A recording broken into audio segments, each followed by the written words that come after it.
할렐루야. 주의 사랑을 기대하며 성전에 오른 여러분들을 주의 이름으로 축복합니다. 항상 선하신 주인의 뜻을 분별하고 아는 지혜를 가지고 어려운 때도 하늘의 기쁨으로 충만하시기를 축복합니다. 뉴스를 보니까 신천지의 교주가 구속되었다고 합니다. 이단에 대한 경고는 어제 오늘의 얘기가 아닙니다. 이미 예수님도 이단에 대한 경고와 경계는 하고 계셨습니다. 본문 3절로부터 5절 말씀에 이르면 예수님께서 감람산 위에 앉으셨을 때에 제자들이 조용히 와서 이르되 우리에게 이루소서 어느 때 이런 일이 있겠사오며 또 주의 임하심과 세상 끝에는 무슨 징조가 있사오리까? 라고 물었다 그래요. 감람산은 지금으로 얘기하면 시온산을 마주보고 있는 그런 위치입니다. 지척이죠. 그러니까 뭐 이렇게 산 줄기에 따라 산 봉우리 이름이 달라지지 않습니까? 우리가 보면 북한산 뭐 100군데가 있고 또 인수봉이 있고 이랬듯이 인수봉에서 이렇게 보면 100군데가 보이잖아요. 그것처럼 감람산 자락에서 이렇게 보면 마치 파노라마처럼 흔히 예루살렘 사진하면 나오는 황금돔 모습이 그렇게 펼쳐지는 것처럼 멋지게 아마도 예수님 당시에는 성전이 지어지고 있는 공사 현장이 이렇게 마주보고 있었을 줄 아니겠습니까? 제자들은 그게 자랑이었습니다. 유대인의 자랑이고 이스라엘의 성전이 저렇게 대단하다라는 것을 예수님도 좀 알아주셨으면 좋겠다 하는 마음을 가지고 예수님 저거 보세요 라고 한마디 하고 싶었다는 얘기입니다. 그런데 예수님께서 불현듯 말씀하시는 거예요. 4절 5절에 너희가 사람의 미혹을 받지 않도록 주의해라. 많은 사람이 내 이름으로 와서 이르되 나는 그리스도라 하여 많은 사람을 미혹하리라. 여러분 유혹과 미혹의 차이에 대해 아십니까? 좀 생각을 해보셨나요? 그냥 뭐 그게 그거려니 라고 하지만 관점이나 느낌은 엄연히 다릅니다. 유혹이라는 것은 누군가를 적극적으로 이렇게 유혹하는 거죠. 막 안 이쁜 때 이쁜 척하고 나 이쁘지 않냐, 일일만 놀다 가라 뭐 이런 식으로 유혹이란 그런 겁니다. 미혹은 그게 아니에요. 누가 뭐라 하지 않는데 내가 좋아하는 거예요.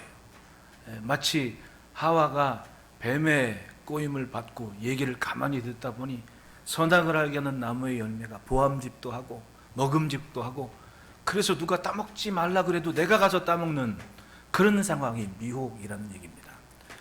여러분 이단들에게 설득되어 그 무리에 속한 사람들의 모습을 한번 보십시오.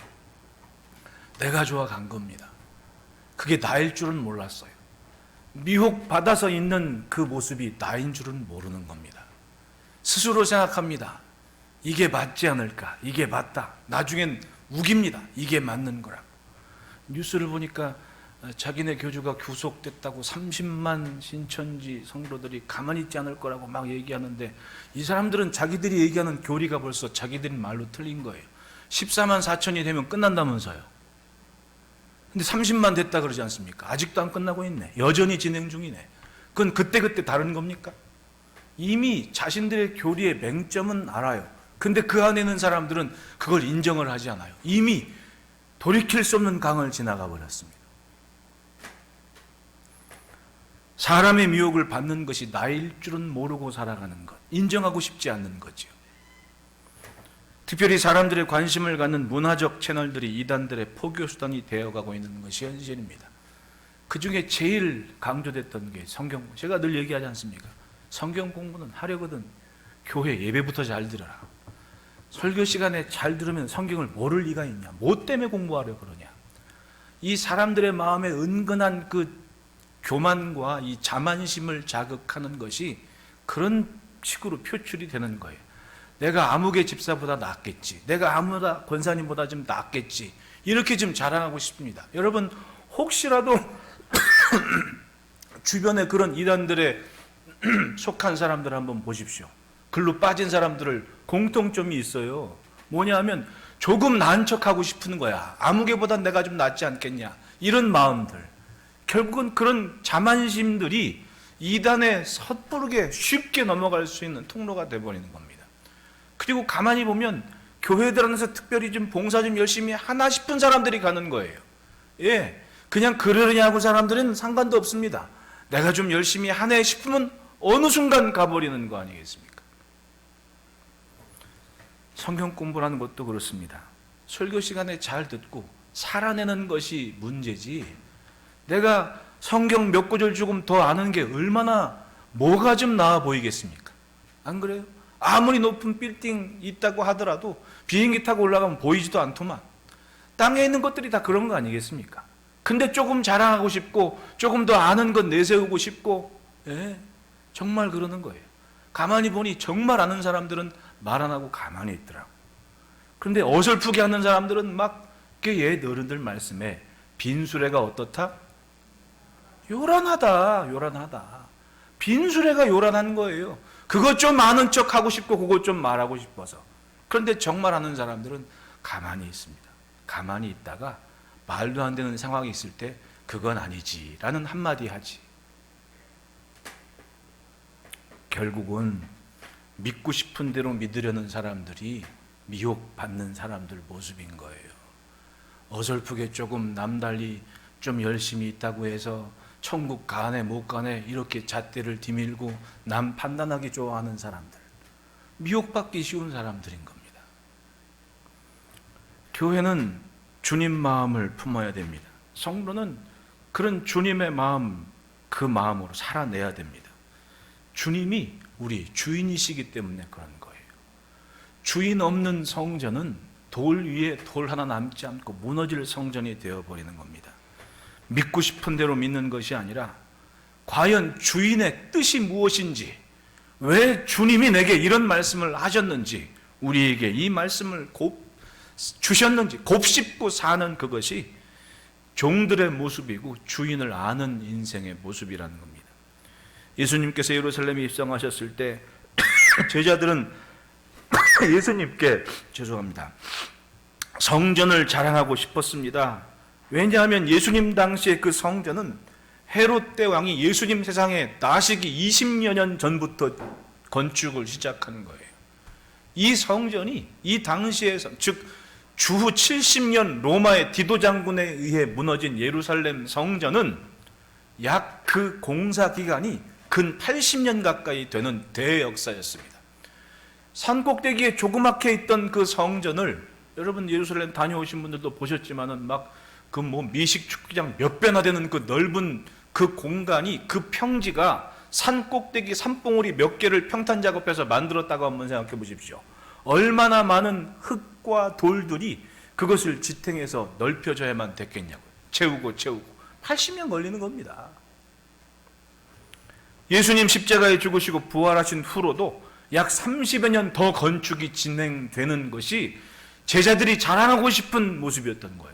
아직 완공되지도 않은 성전 건물인데 제자들은 그게 자랑인 겁니다. 우리가 이만큼 하고 있는 민족이라고, 하나님의 집이 바로 저기에 세워지고 있다고. 당시에 헤롯 대왕은 자신의 출신이 다윗의 후손도 아니고 이두메 사람, 이두메 사람이라고 그러지 않습니까? 그런데 어떡하든 내가 지금 이 다윗의 후손이고 그런 명분을 갖기 위해서 그 집안의 어떤 공주하고 억지로 결혼을 해가지고 명맥을 유지하는데 아무래도 불안한 겁니다. 이 정치적인 입지가, 유대인의 왕으로서 자기의 입지가, 어느 다윗의 후손도 아닌데 왕 노릇한다고 여기저기 막 유대의 그런 열심 있는 사람들이 막 게릴라전도 벌이고 하니까 불안했던 차에 이것을 확실하게 종지부 찍을 수 있는 뭔 이벤트가 있어야 되지 않겠느냐, 그리고 생각해 낸 것이 성전 건축, 증축이었던 거예요.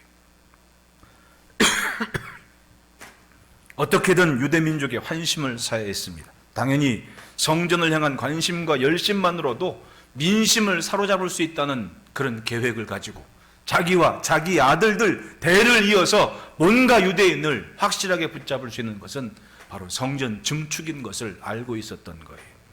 그렇게 시작된 역사였습니다. 예수님이 세상에 나셨을 때도 여전히 공사 중이었습니다.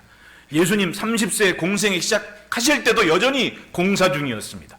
언제 완공될진 묘연한 거예요. 그때로 돌아가면. 그런데 여전히 예루살렘은 공사 중. 제자들은 한편으로는 그렇게 거대한 성전이 세워지고 있는 것이 자부심이 있었고 자랑스러웠던 겁니다. 그래서 예수님께 저거 보시라고 그렇게 좀 자랑하고 싶었던 거예요. 그런데 예수님 말씀하십니다. 2절 말씀 보십시오. 너희가 이 모든 것을 보지 못하느냐? 내가 진실로 너희에게 이르노니 돌 하나도 돌 위에 남지 않고 다 무너뜨려지리라. 아직 세워지지도 않고 완공되지도 않고 수십 년대 진영 중 이 대역사를 보고 예수님은 우리말로 얘기하는 겁니다. 우리말로 하자면 이거 다 쓸데없는 거야. 다 무너질 거야. 아니 좀 지어진 거 보고라도 좀 말씀하시지. 아직 지어지지도 않는 열심히 일하는 저 사람들은 뭐가 되라고 그것 보시고 하시는 말씀이 다 쓸데없는 짓 하는 거야. 깡그리 무너질 거야. 이렇게 말씀을 하신단 말이죠. 왜 그렇게 예수님께서 말씀하셨을까요? 바로 앞부분입니다. 마태복음 23장 37절 38절 말씀 같이 한번 읽어보겠습니다. 시작.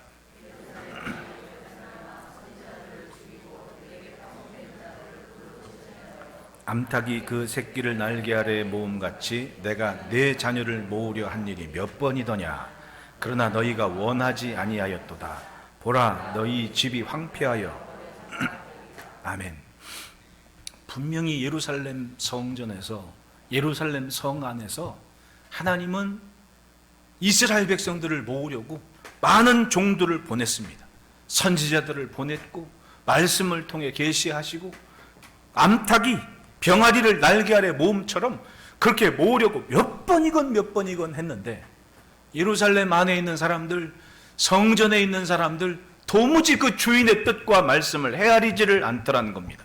너희가 원하지 아니하였도다. 즉 이미 성전은 주인 없는 집이 되어버린 겁니다. 하나님이 주인이신데 하나님이 계시지 않는 성전터가 되어버리고 말았다는 거예요. 사람들의 욕심과 사람들의 자기 만족, 자기 위로 그것만 있었습니다. 그리고 사람들의 교제만 있었습니다. 성전에 오르면 다 하나님의 백성인 줄 알고 우리가 이스라엘이라고 그것만 자랑하고 살았습니다. 시대의 종교인들이 백성을 엉뚱한 곳으로 이끌었습니다. 백성들은 그저 가서 재물 들고 가서 제사만 드리면 잘하고 있는 줄 알았어요. 어느덧 성전이 사람의 욕구를 충족시키는 수단이 되고 말았습니다. 그래서 뭐 열린 예배니 뭐니 얼마나 예배 형식이 다양해요.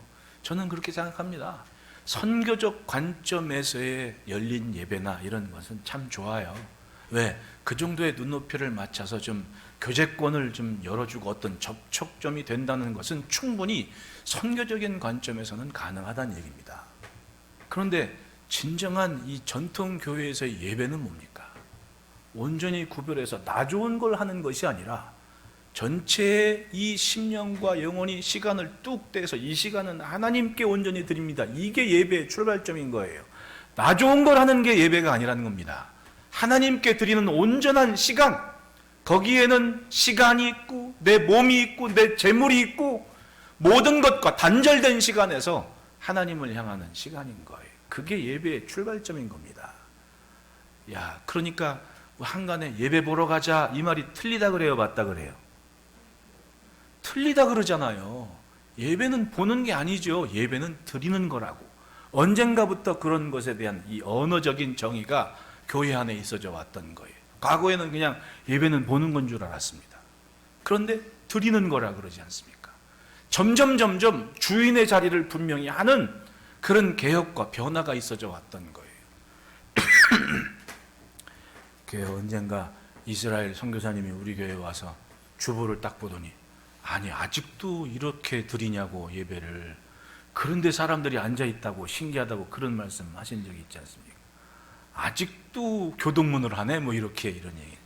그러니까 전통 예배의 모습이 이제는 좀 메리트가 없는 그런 시대가 되어버렸다는 그런 의미로 얘기를 하지 않습니까?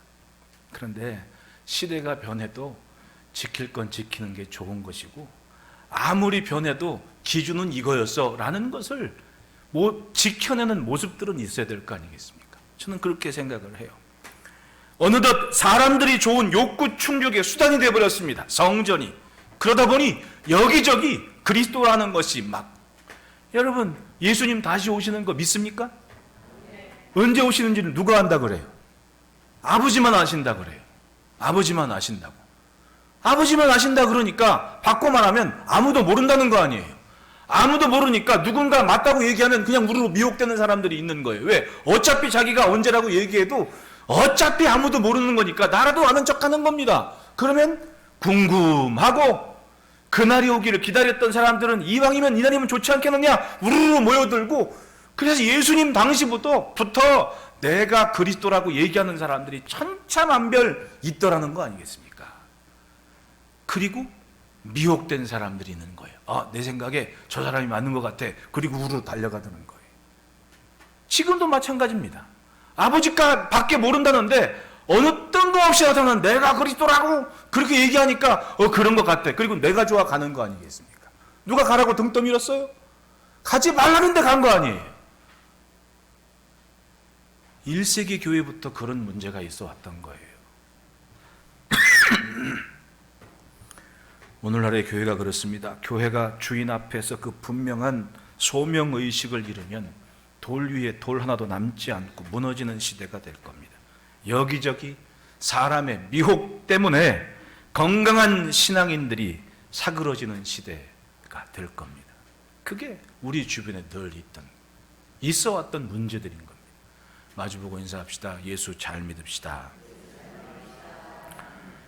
정말 중요한 것은 이 시대의 교회, 시대의 성전은 그 땅의 미래와 관계되어 있습니다. 지금 이 땅의 교회는 그런 시대에 있습니다.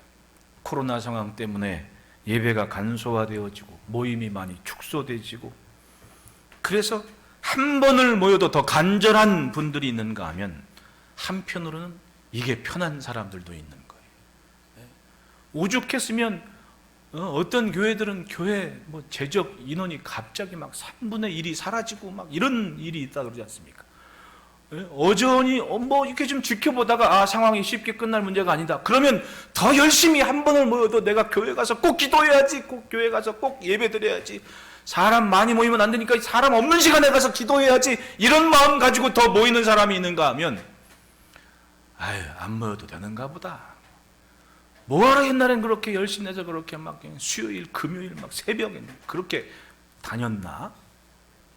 이렇게 낙엽 떨어지는 알곡이 가라지가 되어버리는 그런 소리도 없잖아 들리는 것이 지금 우리 이 교계 현실 아니겠습니까?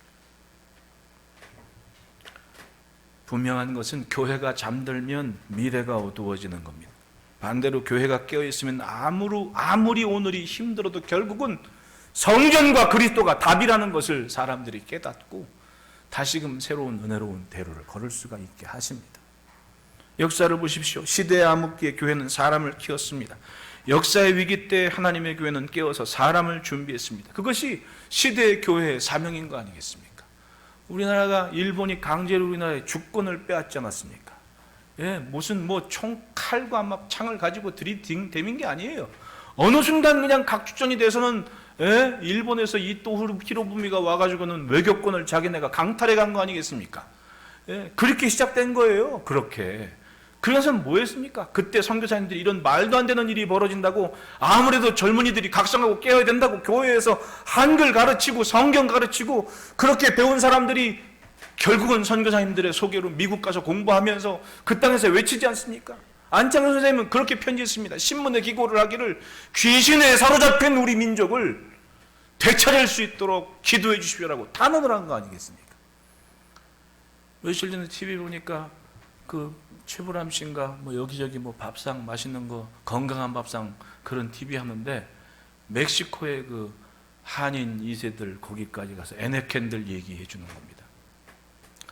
독립자금 하는 그때 만주에 독립자금 땄을 때에 피 묻은 돈이 왔다는 얘기 이런 사료들을 이렇게 얘기하면 알고 봤더니 에네켄들이 막 열심히 선인장 그거는요 선인장 가시가 너무 힘들어가지고 어떤 에네켄 후손 보니까 선인장 끝에 빼쭉한 가시가 그렇게 악마의 발톱이라 그러는데 그걸 근데 선인장 따는 일을 하다가 막 그 가시에 눈이 찔려가지고 한쪽 눈이 실명이 되신 분들도 있고 그러더라니까.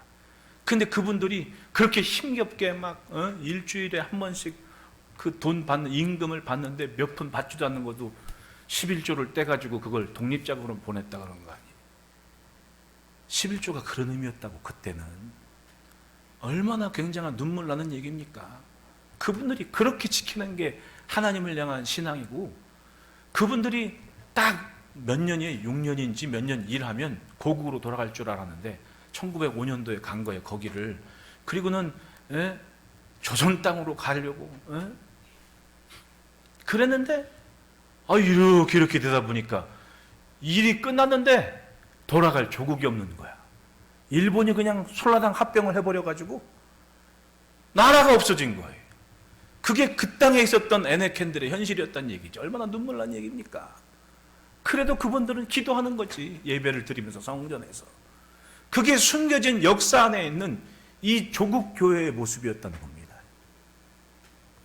사람을 키웠고 성전에서 하나님을 향하는 몸부림이 식지 않는 열망이 있었고, 그 결과가 오늘날의 대한민국의 밑거름 아니겠냐. 시대가 어떠하든 진실한 믿음을 지키는 그 몇 사람들 때문에 하나님은 미래를 준비해 주셨던 거예요. 성경을 보십시오. 소돔과 고모라가 그 좋은 하나님께서 그 주인의 뜻을 아는, 주인의 마음 맞는 몇 사람이 없어서 소돔과 고모라가 멸망했다 그러지 않아요. 예수님 오시기 586년경 예레미야 선지자가 그렇게 목 터져라 외칠 때 뭘 외쳤습니까? 성전 앞에서 예루살렘 거리를 오가면서 의인 한 사람을 찾아봐라. 근데 그 한 사람이 없어서 예루살렘이 쫄딱 멸망을 해버린 거 아니에요. 주인의 마음을 아는 그 몇 사람이 없기 때문에 나라가 망하더라는 거예요. 정말 바쁜 시대 아닙니까? 하고 싶은 대로 다 할 수 있고, 누릴 것을 생각하면 돈만 가지면 뭐든 누릴 수 있는, 그러니까 다들 돈 그러는 거 아니에요. 그런 만큼 성도들의 마음도 세상과 짝하고 세상을 향해 드는 눈길을 막을 수가 없는 게 사실입니다. 여러분, 아브라함이 조카 롯과 헤어질 때의 모습을 한번 상상해 보십시오. 롯은 눈으로 보기에 좋은 곳으로 갔습니다. 에덴 동산 같은 풍요로움과 편안한 삶이 확실하게 보여요. 사람이 편하고 좋은 거 싫은 사람이 어디 있습니까? 그때는 아직 소돔과 고모라 땅이 그렇게 죄악에 관영하지 않았던 당시라고 얘기를 해요. 에덴 동산 같았다 그러잖아요. 그러니까 조카 롯은 저기 그래도 일찍 하란에서부터 이 먼 길을 삼촌 따라왔는데 나 좀 편해야 되지 않겠냐고 맨날 목자들은 서로 싸우고 이미 진영이 나눠진 거지. 그래서 삼촌 나 기왕이면 저기로 갈게요. 그리고 택한 땅이 소할 땅이라 그래요. 근데 아브라함 그래도 어른이니까 조카놈 좋은 거 했으니까 나는 정반대편으로 가야지. 아무리 둘러봐도 마른 땅이고 광야였습니다. 내가 아무리 어른이지만 참 살 일이 깝깝하네, 그런 마음 안 들었겠냐고. 그러나 하나님은 말씀하십니다. 네 눈으로 보이는 모든 것을 내가 너한테 줄 것이고 나는 너와 함께 할 것이라고. 눈으로 보이기에 좋은, 보기에 좋은 땅이 아니라 아브라함이 선택한 곳에 하나님은 함께 계셨던 거예요. 할렐루야. 그러니까 복 있는 사람이 있는 땅을 복되게 하신다는 말씀입니다. 교회가 주인을 분명히 하고 우리의 신앙이 하나님을 인정하는 신앙에 굳건히 서야 될 이유가 바로 그겁니다. 세상이 어떠한지 그게 문제가 아닌 거예요. 내 믿음이 어떠한지 그게 문제지. 교회는 그런 믿음을 가져야 됩니다. 어디에 있건 어떤 시대건 하나님을 인정하는 믿음, 하나님을 주인 삼는 믿음, 주인 앞에 사는 그 삶을 가집니다. 그것이 바로 미래를 준비하는 깨어있는 신앙이라는 겁니다. 이 시대는 주인을 분명히 해야 됩니다. 네, 사람의 힘으로 어찌할 수 없는 그런 일 앞에서는 과연 내 주인이 누구인가 라는 것을 명쾌하게 증거할 수 있는 그런 소명의식을 가져야 된단 말입니다. 네, 요즘도 어떤 캠핑장 가서 신기해요. 캠핑장에서 마스크 안 쓰고 밥 먹었다고 금방 막 확진자가 3명, 6명 나오는 게 어디서 어떻게 되는지는 모르는 거야, 지금 상황이. 그게 현실이잖아요. 네, 늘 우리 주변에 있는 겁니다. 언제 어떻게 될지 모르고. 그러나 하나님이 함께 하신다면, 하나님의 뜻을 펼치는 도구가 된다면 하나님은 충분히 하나님의 은혜를 부어주실 줄 믿습니다. 그런 의미에서 따라합시다. 주의 임재하심을 지키자.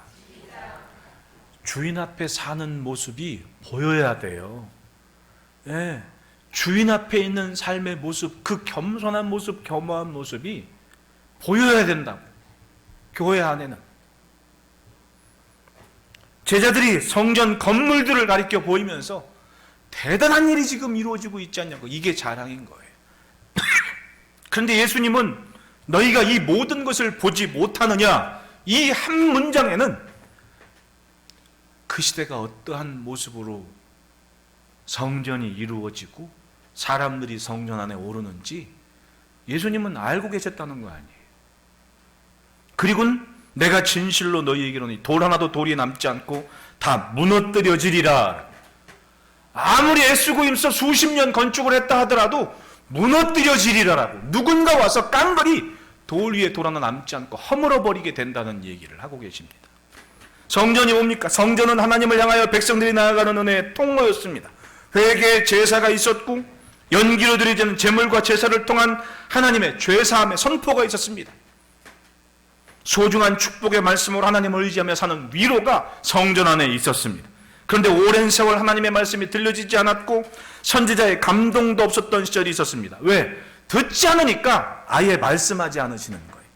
그게 예수님까지 말라기 선지자 이후로 400년 동안 계속된 겁니다. 세례 요한이 외치기 전까지 400년 동안 하나님은 침묵하셨고, 왜? 들으려 하지 않고 듣지 않고 삶의 변화가 없으니 말하는들 뭐 하겠냐? 말라기 선지자가 그 마지막 외칠 때의 말씀, 오죽했으면 하나님의 백성이 뭘 하네요? 11조를 안 하더라는 거지. 그러니까 말라기 선지자가 뭐예요? 너희가 11조를 한번 드려서 하나님을 시험해 보라고. 누가 하나님을 시험합니까? 그런데 오죽했으면 하나님을 시험해 보라고. 복을 주시나 안 주나. 이 정도까지 뭐가 무너진 거예요? 이스라엘의 신앙이 무너져 버린 겁니다. 그랬더니 그래도 듣지 않아서 어떤 일이 벌어집니까? 아예 400년 동안 하나님께서 말씀하지 않더라는 거예요. 이게 성경의 이야기입니다. 하나님의 백성의 삶이 무너져 버린 거예요. 성전 본래의 영광을 잃어버리고 사람들의 권력을 유지하기 위한 수단이 됐습니다. 욕심을 채우기 위한 시장터가 되어버렸습니다. 예수님 당시 예루살렘 성전은 바벨론 포로 후에 돌아와서 스룹바벨의 지도하에 재건된 성전이에요. 스가랴서나 학개서나 이런 성경이 바로 그 분위기 아닙니까? 성전 재건할 때도, 건축할 때도 힘들었습니다. 방해도 있었고 이웃들이 뭐라 그러고. 그런데 뚝심 가지고 학개 선지자가 외치지 않습니까? 우리 정신 차리고 한번 제대로 한번 지어보자. 그리고 마음 먹고 성전을 재건했던 거예요. 그런데 성전 재건된 모습을 보니까 에스라서나 스가랴서를 보더라도 재건된 성전의 모습이, 그때 당시에 노인들은 젊었을 때 포로로 잡혀갔다가 나이 들어 돌아온 70년 차도 돌아온 노인들의 눈에 볼 때는 성전이 자기들이 봤던 솔로몬의 성전처럼 그렇게 대단하게 멋지고 이런 모습이 없더라는 거죠. 그래서 성경을 보면 눈물을 흘리더라라고 얘기를 해요. 그러니까 성전이 꽤 보잘것없었다는 얘기 아닙니까? 옛날에 비해서. 그러니까 울고 그런 상태로 지내왔던 거죠. 그리고 어찌어찌해서 헤롯 대왕이 정치적인 수완이 좋았고 인맥을 참 관리했고 꾀가 많았던 사람이에요. 건축술은 이 헤롯이 집안이 대단히 아주 뛰어났습니다. 이렇게 고고학자들이나 이 건축학자들의 연구 논문을 보면 이 로마에 있는 이 아치형 문 같은 거에 아치형 건축 기술을 처음 고안하고 잘 활용한 사람이 이 헤롯 대왕이라고 얘기를 해요. 그래서 케이사리아에 남아있는 로마 주둔지의 그 흔적들을 보면 아치형 개선문들이 지금도 남아있지 않습니까? 대단한 건축술을 가진 사람이에요. 그러니까 헤롯 대왕이 자기가 이 이스라엘에서 왕노릇 제대로 하려면 아무래도 이스라엘 백성들의 이 수건 사업인 성전에 대한 관심을 피력하는 길이 도움이 될 것 같아서 성전 증축을 시작한 겁니다. 그것이 약 80년 동안의 대역사가 되어버린 거죠. 그러니까 누가 뭐라고 얘기해 정당성을 의심하면 성전 건축하고 있잖아, 이 한마디면 그냥 다 잠잠하게 되는 거예요. 뭐 종교지들이 나서 막 출신을 의심삼고 막 협조하지 않을 때 우리가 지금 뭐 하고 있냐, 지금 저 성전 지금 만들고 있는데 짓기 싫어? 이 한마디면 종교인들도 입 다무는 겁니다. 왜? 아니 성전 짓는다는데. 그러다 보니까 권세 있는 이 헤롯 대왕에 줄타기 하는 종교인들은 뇌물을 주고서라도 제사장 노릇하고 싶었고, 그것이 당시에 예수님 당시에 성전에 담겨진 삶의 이야기였던 겁니다. 하나님의 영광이 없었고 하나님을 향한 마음이 없었고 사람들의 정권 유지의 수단이 되어버리는, 그러니까 예수님 당시에 46년째 여전히 공사 중인 성전의 모습, 대단했습니다. 자랑이 될 만한 건물이었습니다. 그런데 여러분, 훌륭한 건물이 곧 훌륭한 신앙이라는 것은 말하지 않는 거예요. 건물이 곧 믿음은 아니라는 얘기 아닙니까? 까짓거 돈만 있으면 다 하는 거 아니에요? 네? 돈 있으면 다 하는 겁니다. 성전에 반드시 있어야 될 것은 하나님의 능력의 말씀과 회개의 눈물이 있어야죠. 그것이 이 땅에 존재하는 교회의 존재의 이유 아니겠습니까? 그런데 그 성전이 꼭 있어야 될 주인의 마음과 주인의 뜻이 사라진 겁니다. 제자들이 대단하게 쳐다보면서 놀라움을 금치 못하는 그곳에는 대제사장들의 교만과 성전을 통하여 돈이나 벌려는 욕심만 있었던 거예요. 왜 예수님이 성전에 들어가서 장사치들을 쫓아내셨습니까? 이 사람들이 여기 있을 사람들이 아니거든. 밖에서도 충분한 사람들인데 장사하는 사람들이 조금 좀 더 팔아보려고 제사장들하고 뒷거리를 하는 겁니다.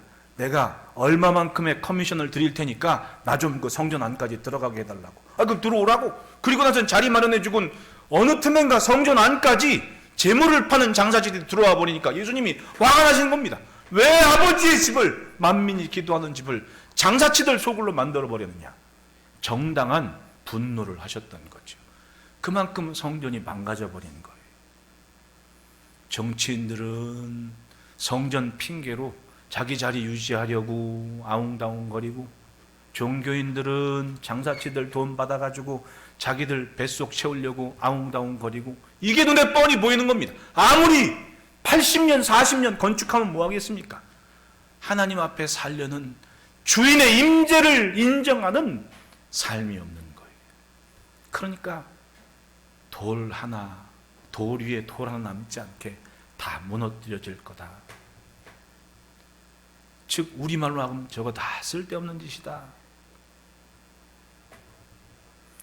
헛된 만족감을 주는 성전은 무너져 버리고 맙니다. 왜? 그건 살 짓이 아니기 때문에 그런 거예요. 생명이 없습니다. 여러분, 하나님을 향하는 것에 걸림돌이 되는 것을 과감히 버려야 됩니다. 내 집은 만민이 기도하는 집이라는 외침처럼 하나님의 뜻, 주인의 뜻을 지켜내는 성전이 이 땅 이 결의 미래를 준비할 수 있는 교회라는 것을 기억하시기를 축원합니다. 둘째로 따라합시다. 미움을 받아도 깨어있자. 깨어있는 교회는 미움을 받습니다. 예수님 말씀하십니다. 너희가 사람의 미혹을 받지 않도록 주의하라. 많은 사람이 내 이름으로 와서 난 그리스도라 하여 많은 사람을 미혹하리라. 난리와 소문을 듣겠으나 너희는 삼가 두려워하지 말라. 이런 일이 있어야 돼. 아직 끝은 아니니라. 민족이 민족을, 나라가 나라를 대적하여 일어나겠고 곳곳이 기근과 지진이 있으리니 이 모든 것은 재난의 시작이니라. 그 말은 세상에서 사람들이 그렇게 걱정, 염려하는 재난이 있다고 해서 두려워하지는 말아라. 9절 말씀에 그때 사람들이 너희를 환난에 넘겨주겠으며 너희를 죽이리니 너희가 내 이름 때문에 모든 민족에게 미움을 받으리라. 예, 재난이 있을 때에 교회는 모든 민족에게 미움을 받게 된다고 예수님께서 말씀을 하셨습니다. 당시의 상황을 생각해 보면 유대인들이 예수님을 거부하게 되는 한 가지 이유가 있습니다. 그건 뭐냐면 자신들의 독립을 지지하지 않았기 때문에 그래요. 자신들의 정치적인 입지를 예수님이 지지해 주지 않았기 때문에 그런 거예요. 조금이라도 민중, 백성들의 마음을 규합할 수 있는 세력이 되면 그 사람들이 자기들 입장을 대변해 주거나 지지해 주면 어떻게 얼마나 힘이 되겠습니까? 그런데 예수님은 당시에 뭐 유대의 독립 어쩌고 저쩌고 이런 거 아주 사람들의 관심과 이슈가 됐지만 사실상 거기에 같이 숟가락 얹지를 않으신 거예요. 오히려 딴 말씀을 하시는 겁니다. 보십시오. 오병이어의 기적을 베푸시고 떡 5장 하고 물고기 2마리 가지고 수천 명을 먹었을 때 예수님이 갑자기 그거 딱 끝난 다음에 제자들을 배 태워서 건너편으로 보냈다 그래요. 성경을 보면 뭐라 그래요? 사람들이 예수님을 뭐 삼으려는 줄 알았다? 왕으로 삼으려는 줄 알았다. 그만큼 많은 사람들이 예수님을 지지하고 따랐다는 얘기고, 예수님 따른 사람들 중에는 어떤 마음? 예수님이 저 헤롯을 무찌르고 유대의 왕으로 자기 하셔야 된다, 그렇게 믿은 사람이 가룟 유다 아니에요. 그런데 예수님이 예루살렘을 입성하셔서 헤롯이 앉아있는 그 성전으로 좀 이 수천 명의 무리와 함께 쳐들어가 가지고 뭔가 액션을 취했으면 좋았을 텐데 예수님이 어디로 가시는 거예요? 자기들을 생각하는 데에게 뜬금없이 성전을 가버리시는 겁니다.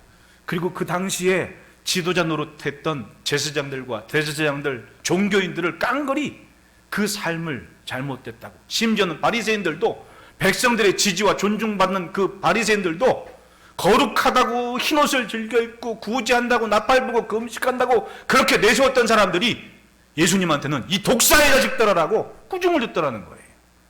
그러니까 어떻게 돼? 안 되겠다, 죽이자, 이렇게 결론 냈다는 거 아니에요. 그런 예수님 비유의 말씀도 나옵니다. 포도원 주인이 포도원 잘 차려놓고 일꾼들에 맡기고 먼 곳에 갔다가 추수할 때가 돼서 그것 좀 받으려고 종들을 보냈더니 포도원 농사 짓는 사람들이 어떻게 했다 그래요? 주인의 종들을 막 두들겨 펴서 보냈다고. 그 포도원 주인이 내가 내 아들을 직접 보내면 존중하겠구나, 그리고 아들을 보냈더니 어떻게 했다 그래요? 죽였다 그러지 않습니까? 예수님이 그 시대의 성전과 종교인들의 삶을 이미 다 알고 계셨습니다. 이 사람들은 이미 종이 주인 노릇하고 주인 없이 살려는 사람들이었던 거예요. 돌 위에 돌 하나 안 짜고 깡그리 무너질 거라고. 이것이 바로 정치적인 이유도 그 한 가지 이유가 됐던 겁니다. 예수님은 성전에서 미래를 준비하셨습니다. 정치 운동을 해가면서 저 헤롯을 무찌르자고 선언한 게 아닙니다. 성전에서 묵묵히 주인을 인정하는 삶에서 이스라엘 민족의 미래를 보고 계셨던 거예요. 예수님 승천하시고 세상에는 거짓 그리스도들이 판을 쳤습니다. 내가 그리스도라고. 사람들이 그런 가짜 그리스도를 따른 이유는 그겁니다. 자기들이 원하는 욕구를 충족시켜 주거든요.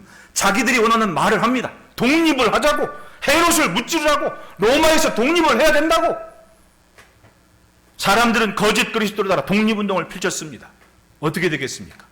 예수님 돌아가시고 부활 승천하시고 30여 년 지난 후에 결국에는 성전은 64년도에 완공됐고, 그리고 디도 장군의 아버지가 시도했다가 갑자기 로마 황제가 죽은 바람에 자기가 황제가 되어야 되는 거예요.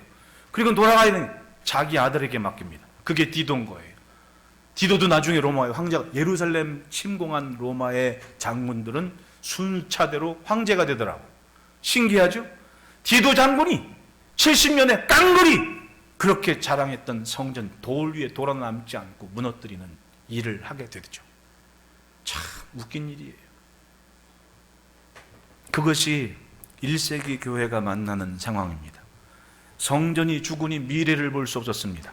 하나님의 뜻보다 사람의 생각이 지배를 했습니다. 너도 나도 그리스도인 것처럼 흉내를 냈습니다. 그 결과 어떻게 됩니까? 다 죽게 돼버렸다. 제자들은 그런 시대에 남아서 주님이 말씀하신 교회를 이루어 갑니다. 그 사람들이 뭘 했어요? 온갖 미움 다 받았습니다. 너희가 내 이름 때문에 모든 민족에게 미움을 받으리라. 10절 보십시오. 그때 많은 사람이 실족하게 되어 서로 잡아주고 서로 미워하겠으며, 거짓 선지자가 말이나 많은 사람을 미혹하겠으며, 불법의 성함으로 사람들의 사랑이 식어지리라. 같이 예배를 드리고 하나님의 말씀을 붙잡아도 이 자기의 이 사상과 지식을 포기하지 않는 사람들이 있어요. 그러니까 영국의 변호사가 10여 년 전에 와가지고는 포괄적 차별금지법 이런 거 가지고 얘기할 때 뭐라 그래요? 교회 안에서 설교 듣다가 목사님이 동성애에 대한 차별에 대한 이야기를 하면 그걸 가지고 시에 신고를 했다 그러지 않습니까? 예. 자기들의 그런 사상적인 생각과 주관들을 성경에 포기하지 않는 사람들이 교회 안에도 있다는 얘기 아니겠어요? 지금 예수님 말씀 그거예요. 많은 사람이 실족하게 되어 서로 잡아주고 서로 미워하겠으며 거짓 선지자가 많이 일어나 많은 사람을 미혹하겠으며 불법이 성함으로 사람들의 사랑이 식어지리라. 왜 사람들의 사랑이 식어져요? 믿을 사람이 없는 거예요. 다 경계하게 됩니다. 그런 시대를 사는 제자들에게 13절 다 같이 읽어봅시다. 시작. 아멘. 요즘 보면 그때가 이때가 아니로고는 감히 말할 수 없는 하나의 분위기가 조성이 되고 있습니다. 가만히 보면 어떤 교회는 마스크도 안 쓰고 모여가지고 어쩌고 저쩌고 예배해도 코로나 확진자 한 사람도 안 나오던데, 어떤 교회는 어디 들렸다가 접촉치 하고 맞는 사람들이 교회에 와서 예배드려서 확진자가 발생했는데 뉴스에 나오는 것은 어떤 교회에서 확진자가 발생했다고 그래요. 단어 하나가 이렇게 어감이 다른 겁니다. 사람들은, 뭣도 모르는 사람들은 교회 뉴스 그런 얘기 나오면 교회에서 확진자가 냈대 이렇게 얘기하는, 교회 가는 사람들은 무슨 다 예배드린 사람 바이러스 옮기는 사람인 줄 알아요. 지지난주에 뉴스에서 광주에 120명 모였다고 시청에서 적발돼서 고소된 교회요? 내가 얘기 들어보니까 우리 선생님이 그러시는데, 그 교회는 교회 자체적으로 농구 코트가 있대, 마당에. 주차장도 큰 게 2개래. 근데 50명 모였다고 신고를 해버렸다는 거야. 아니, 우리 교회 예배당에 50명 모인 거랑 몇천 명 앉는 교회 예배당에 50명 모이랑 같을 수가 있습니까? 그런데 시청 직원이 와서 신고를 해버린 거야. 구청 직원이 와서. 그 내막을 모르는, 뉴스를 보는 대다수의 사람들은 뭐라? 교회가 문제야. 왜? 나도 처음은 몰랐거든요. 50명 미만 모이면 한 49명만 모이지 왜 그랬을까라고 생각을 했었거든요, 솔직히. 근데 그 교회는 그게 아니야. 예배당이 이렇게 몇백 명 예배당이 아니고 몇천 명 모이는 예배당인데 50명, 120명 꼴랑 모였다는 거야. 그건 계산을 해보니, 내가 인터넷 들어가서 예배당을 딱 봤어요. 50명이 모였으면 어떻게 모였을까? 그랬더니 우리 교회 예배당 사이즈에 2명 앉아있는 꼴이야. 그런데 뉴스를 보는 예수 안 믿는 사람들은 그런 것 계산하지 않습니다. 또 교회야! 왜 저래? 이런단 말이지. 이젠 갈수록 전도의 기회나 가능성은 사람들의 이 선입견 때문에 힘든 시대가 돼버리고 마는 거예요. 미움을 받는 거지, 이제. 미움을 받는 시대가 되는 거예요. 왜 자꾸 모이지 말았는데 모이냐고. 그런데 깨어있는 신앙은 이럴 때일수록 한 번이라도 기도 좀 해야겠다고, 이럴 때일수록 예배한다고. 제가 저 한남동에 있는 큰 호텔 새로 회장님 취임하는 그 동생을 만났거든요. 거기서 일하더라고, 이사더라고. 근데 그분이 우연히 둘이서 있어서 이런 얘기 저런 얘기 하는데, 그런 얘기. 목사님, 그분은 저 영광에 있는 교회 집사님이거든요. 안수 집사님이신지, 거기서 주일마다 토요일 저녁에 내려가서 주일 밤에 올라온대, 매번. 근데 그런 얘기. 코로나인데 왜 사람들이 교회를 안 나오는지 모르겠다고. 집사님 생각은 어떤데? 그랬더니 어차피 천국은 좋다고 그러고, 죽으면 한 번 죽는 거 천국 가면 좋은 건데 예배드리다 죽으면 잘 된 거 아니에요? 그렇게 얘기를 하더라고. 야, 이 사람 참 되게 아주 재밌는 생각을 한다. 아주 배포 있는 생각을 한다. 그 사람이 사는 거 보니까 또 하나님이 또 기가 막히게 또 은혜롭게 쓰시는 것 같아. 그 부자들 많이 오는 호텔에 그렇게 와서 이사라고 앉아가지고 자기는 어떡하든 여기 있는 직원들을 많이 만나가지고 예수님 얘기 좀 해야겠다고 얘기를 하니까 그런 얘기 들으니까 우리 선생님 후배가 그 교회 담임 목사님, 얘기가 좀 복잡해요. 어떻게 그렇게 해서 만나게 됐어요. 근데 하나님은 살만한 사람이 살게 하시는구나. 그리고 있을 곳, 법한 곳에 꼭 하나씩은 놓으시는구나. 이런 생각을 하게 됐다니까요. 솔직히 그렇지 않습니까? 주인의 뜻을 인정하고 어떻게 하든 미움을 받아도, 그래 자기가 술 안 먹고 이렇게 교회 다닌다 그래서 은근히 자기를 꺾으려는 그 이사들이 주변에 있대. 그러면 자기가 막 이렇게 어떻게 하든 하고 이렇게 영업하는 자리에 막 술도 막 싸놓고 막 여자들도 막 갖다 들여다 놓고 막 이런 사람들이 있대. 그런 얘기 해요. 맞습니다. 어떻게 하든 미움을 받고 시기 질투를 받고, 그러나 그 안에서도 내가 살아내는 것, 그 삶이 결국은 하나님이 찾으시는 종들의 모습 아니겠습니까? 여러분, 미움을 받아도 예수 잘 믿읍시다. 제자들은 그런 시대를, 교회를 시작하는 모습으로 지켜냈다는 거예요. 셋째로는 따라합시다. 생명이 있는 곳을 지키자. 15절부터 18절을 보면 이제 예수님께서 돌 위에 돌 하나도 남지 않은 그 예루살렘의 상황에 빗대어 이루어질 일들을 말씀하시는데, 너희가 선지자 다니엘이 말한 멸망에 가증한 것이 거룩한 곳에 선 것을 보거든 그때 유대에 있는 자들은 산으로 도망할지어다. 지붕에 있는 자는 집 안에 있는 물건 가져 내려가지 말며 밭에 있는 자는 겉옷을 가지러 뒤로 돌이키지 말지어다. 이 말은 예루살렘은 쳐다보지도 말고 산으로 가라는 얘기 아니에요. 당시 예루살렘은 아무리 봐도 살 여력이 없는 것입니다. 대단한 건물에 지나지 않았습니다. 헤롯의 건축물, 자랑스러운 건축물입니다. 그러나 그곳에 하나님의 영광도 없고 하나님을 향한 백성의 눈물도 없었습니다. 왕과 행세하는 서기관들과 종교인들과 자랑질하는 바리새인들의 공간이 되어버렸습니다. 오죽했으면 예수님이 성전에서 기도하는 것을 빗대어 설명하시겠습니까? 저 바리새인처럼 기도하지 말라고. 저 바리새인들은 내가 세리와 같지 않게 하심을 감사합니다라고 기도하고 있다고. 그게 성전에 있는 종교인들의 모습이었던 거예요.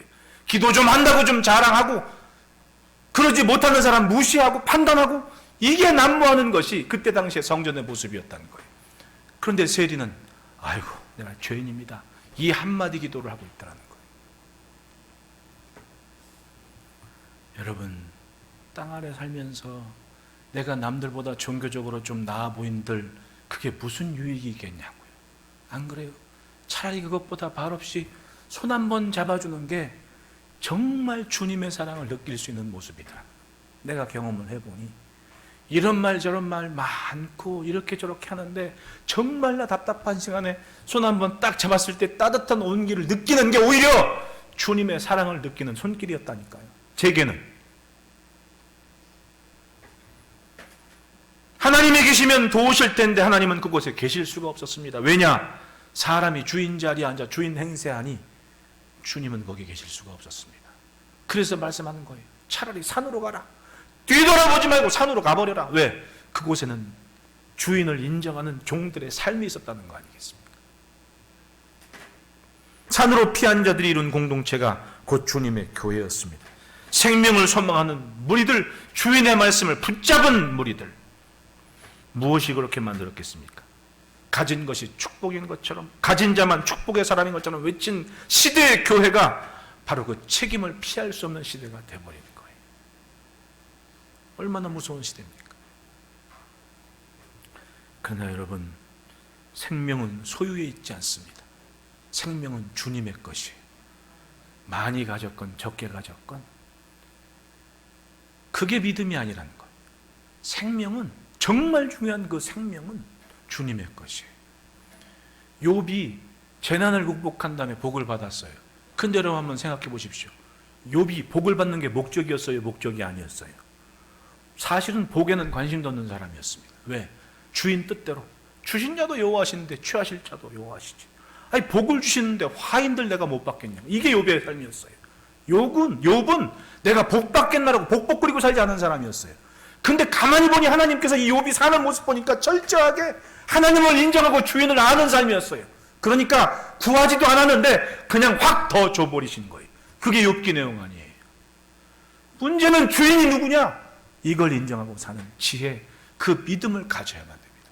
모든 것에서 단절과 고립이 되고 몸부림쳐도 뭔가 할 수 없는 그 시대에 인정을 해야죠. 세상을 사는 게 사람 힘으로 되는 게 있고 안 되는 게 있더라. 그리고 주인을 찾아야죠. 제가 어른들하고 자리를 같이 하면서 이 말 저 말 듣다가 참 웃을 수도 없고 울 수도 없고 참 희한한 분위기를 경험한 게 뭐냐면, 이 연세들이 다 60대 넘으시고 이제 뭐 70 가까이 되시는 분도 있고 다 이제 그 정도 연배신데 막 이렇게 식사를 하고 이제 차를 마시면서 그런 얘기를 해요. 야, 내가 얼마 전에 누굴 만났는데, 신나서 말씀하시는데 저 앞에 있는 분이 죽었어요. 죽었어요. 그러는 거야. 왜? 갈 때는 순서가 없거든. 내 친구여도 나랑 같이 가란 법은 없는 거야. 그러니까 아이 뭐 지난달에 만나가지고 그 사람 만났는데 누구 알지? 그러니까 앞에 있던 양반이 죽었어요.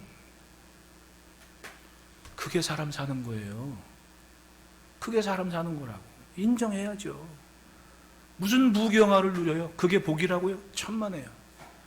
주인을 인정하는 분명한 신앙이 아니면, 생명이 무엇인지를 모르면 뜬금없이 끝나는 겁니다. 경력 단절. 그렇게 돼버리는 거지. 지금 누리는 것들 때문에 잠들면 안 됩니다. 나를 내세우며 죽음으로 가는 신앙이 아니라 주님의 말씀을 앞세우고 생명을 향하는 몸짓과 몸부림이 있어야 됩니다. 주인의 말씀에 귀 기울이고 주인의 뜻을 품고 삽시다. 그것이 이 시대를 넘어 다음 시대를 준비할 수 있는 교회와 우리의 신앙입니다. 기도하겠습니다.